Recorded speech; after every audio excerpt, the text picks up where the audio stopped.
بسم اللہ الرحمن الرحیم۔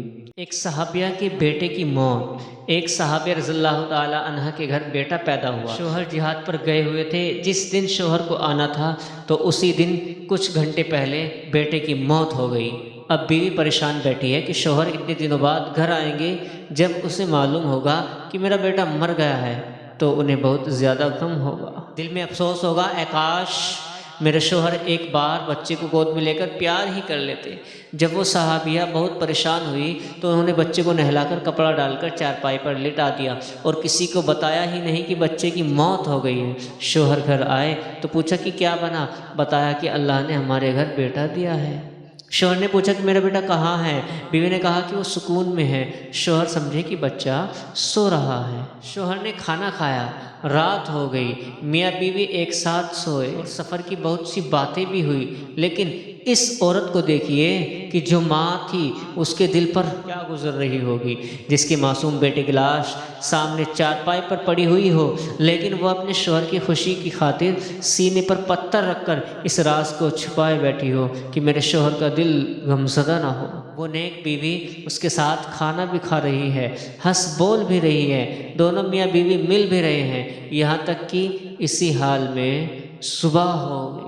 صبح بیوی اپنے شوہر سے پوچھتی ہے کہ مجھے ایک بات بتائیے۔ شوہر نے کہا پوچھو۔ کہنے لگی کہ اگر کوئی کسی کو امانت دے اور پھر کچھ دنوں بعد وہ اپنی امانت واپس مانگے تو اسے خوشی خوشی واپس سے دینا چاہیے یا غمزدہ ہو کر؟ شوہر نے کہا کہ خوش ہو کر دینا چاہیے۔ بیوی نے کہا کہ اے میرے شوہر، اللہ تعالیٰ نے آپ کو بھی بیٹے کی شکل میں ایک امانت دی تھی۔ آپ کے گھر آنے سے کچھ دیر پہلے اللہ نے وہ اپنی امانت واپس لے لی ہے، اس لیے اب آپ جائیے اور خوشی خوشی اس امانت کو اللہ کے حوالے کر دیجیے۔